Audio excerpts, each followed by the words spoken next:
কল্পনা করুন, আপনি হাত পা বাঁধা অবস্থায় নিজের বাড়ি থেকে অনেক দূরে কোনো মানসিক হাসপাতালে বন্দী, যেখানে কেউ বিশ্বাস করে না যে আপনি পাগল নন। পালাবার কোনো জায়গা নেই। বাইরের পৃথিবী ভুলে গিয়েছে আপনার অস্তিত্ব। সাহায্যের জন্যে আপনার কান্না কেউ শোনে না। এটা শুধু কল্পনা নয়, 1800 দশকে আমেরিকা জুড়ে মেন্টাল হসপিটালে হাজার হাজার নারীর জন্য এটাই ছিল বাস্তব, যেখানে রোগীদের মধ্যে অর্ধেকই ছিলেন স্বাভাবিক।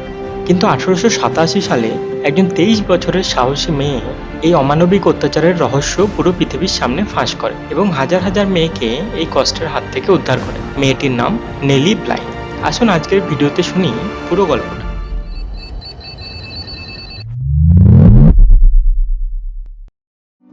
নেলি ব্লাই ছিলেন একজন নির্ভীক সাংবাদিক। কাজ করতেন জোসেফ পুলিৎজারের নিউ ইয়র্ক ওয়ার্ল্ড। তিনি জীবনের অল্প বয়সেই আন্ডারকভার ইনভেস্টিগেশন এবং অন্যান্য দক্ষতার জন্য খ্যাতি অর্জন করেছিলেন। তিনি সাহসী ও প্রভাবশালী গল্পের উপর কাজ করতে আগ্রহী ছিলেন।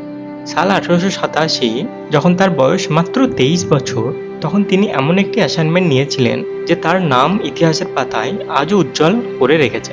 সেই সময়ে আমেরিকার মানসিক হাসপাতালগুলো গোপনীয়ভাবে পরিচালিত হতো এবং সেখানে ভয়ঙ্কর অত্যাচার, অবহেলা এবং অমানবিকভাবে রোগীদের ট্রিটমেন্টের গুজব ছিল।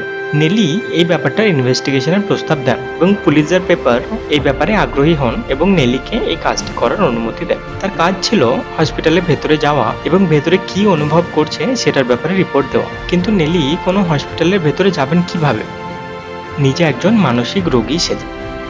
তিনি একটি মেয়েদের আবাসনে থাকতে শুরু করেন। তারপর শুরু করেন তার অভিনয়। সারা সারা রাত জেগে থাকতেন, মেঝেতে পায়চারি করে বেড়াতেন এবং তার রুমমেটদের প্রতি চিৎকার চেঁচামেচি করতেন যেন তারা কোনো ক্ষতি করতে আসছে।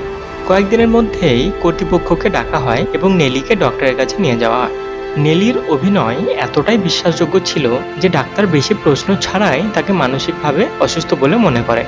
বেলেভিউ হসপিটাল থেকে নেলিকে দ্রুত পাঠানো হয় সেই ব্ল্যাকওয়েল আইল্যান্ড মেন্টাল হসপিটালে, যে হসপিটালটি মহিলাদের প্রতি নিষ্ঠুর এবং অমানবিক আচরণের জন্য সবথেকে বেশি কুখ্যাত ছিল।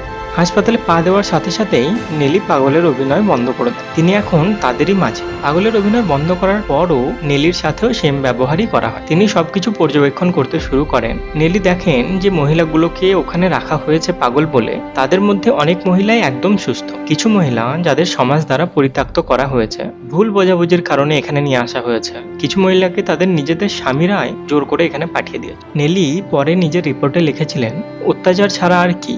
এই অত্যাচার মানুষকে বেশি পাগল বানাবে, যা এই ট্রিটমেন্ট সেটাকে ঠিক করবে। রোগীরা ঠান্ডায় জর্জরিত, শীতের দিনেও একটা পাতলা গাউন, এমনকি সব থেকে ঠান্ডার রাত্রেও। খাবার পচা পচা পাউরুটি, চা, নোংরা জল ছাড়া আর কিছুই নয়। মহিলারা খেতে না পারলে ওদের ওই ক্ষুধার্ত অবস্থায় ছেড়ে দেওয়া হতো। কেউ অভিযোগ করতে গেলে তাদের অপমানের সাথে মারাও হতো। চিকিৎসা টর্চারের থেকে কোনো অংশে কম ছিল না। নেলি দেখেন ওখানকার নার্সদের পেশেন্টদের গালাগালি করতে, শারীরিক অত্যাচার করতে, থাপ্পড়, ঘুষি, হুমকি দেওয়া এখানে দৈনন্দিনের কাজ ছিল। মহিলাদের হাত পা বেঁধে ঘরের মধ্যে ফেলে রাখা হতো, কোনো কারণ ছাড়াই দিনের পর দিন আইসোলেশনে রাখা হতো, খেতে দেওয়া হতো না। এবং তারপর ছিল তাদের স্নান। সব থেকে ঠান্ডার দিনেও মহিলাদের বাধ্য করা হতো বরফের মতো ঠান্ডা জলে স্নান করতে এবং স্নানের পর সেই ভিজে কাপড় পরেই রেখে দেওয়া হতো তাদের। ঘন্টার পর ঘন্টা কাঁপতে থাকতেন তারা। এবং সব থেকে খারাপ ব্যাপার হচ্ছে, এই মহিলাদের মধ্যে অনেকেই একদমই মানসিক রোগী ছিলেন না। কিছু মহিলা অন্য জায়গার ছিলেন, তারা ইংরাজি বুঝতেও বলতে না পারার কারণে তাদের এখানে নিয়ে আসা হয়েছিল। দরিদ্র মহিলা যাদের যত্ন নেওয়ার মতো কেউ ছিল না, তাদের এখানে পরিত্যক্ত করা হয়েছিল। আর এই হসপিটাল তাদের সবার সাথে একই আচরণ করত, যেন তারা মানুষ নয়। নেলি এইভাবেই ওখানে থাকতে শুরু করেন, কিন্তু 10 দিনের বেশি আর থাকতে পারেননি। 10টি কষ্টকর দিনের পর নিউ ইয়র্ক ওয়ার্ল্ড নেলিকে সেখান থেকে বের করে নিয়ে আসে। সেই হসপিটালে তার অভিজ্ঞতা কোনো ভয়ঙ্কর দুঃস্বপ্নের থেকে কম ছিল না, কিন্তু তার কাছে এখন প্রমাণ ছিল যেটা দিয়ে নেলি এই হসপিটালের পর্দা ফাঁস করতে পারেন। নেলি একটি রিপোর্ট লেখেন এবং নাম দেন 10 days in a mad house, অর্থাৎ পাগলের বাড়িতে 10টা দিন। এই রিপোর্টে তিনি নিজের 10 দিনের অভিজ্ঞতা লিখেছিলেন। কিভাবে মহিলাদের উপর অত্যাচার করা হয় সেই সব লিখেছিলেন এই রিপোর্টে। এই রিপোর্টের লিঙ্ক আমি ডেসক্রিপশন বক্সে দিয়ে দেবো, চাইলে আপনিও পড়তে পারেন।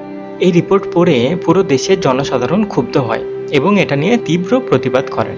একটি সরকারি ইনভেস্টিগেশন শুরু হয় এবং সরকার দ্বারা $1 মিলিয়ন টাকার ফান্ড দেওয়া হয় সমস্ত মানসিক হসপিটালগুলোর অবস্থায় উন্নতি করার জন্য। ওই পার্টিকুলার হসপিটালের সমস্ত কর্মচারীদের সরিয়ে দেওয়া হয়, নতুন কর্মচারী পাঠানো হয় এবং অনেক নতুন নিয়ম জারি করা হয়। নেলির এই সাহস শুধু কিছু জীবন পরিবর্তন করেননি, আমেরিকার পুরো মানসিক স্বাস্থ্যসেবার ব্যবস্থাকেই পরিবর্তন করে। এই ভয়ঙ্কর ঘটনাগুলি প্রকাশ করার পরে মানুষ বুঝতে পারেন মানসিক রোগের চিকিৎসার গুরুত্ব।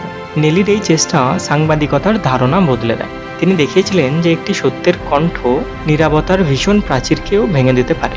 নেলির এই গল্প একটি অনুস্মারক যে সাংবাদিকতা কণ্ঠহীনদের জন্য লড়াই করে। তিনি সত্যের জন্য তার জীবন, তার খ্যাতি এবং সবকিছুকে ঝুঁকিতে ফেলেছিলেন এবং তার কারণে এত কিছু পরিবর্তন করতে পেরেছিলেন।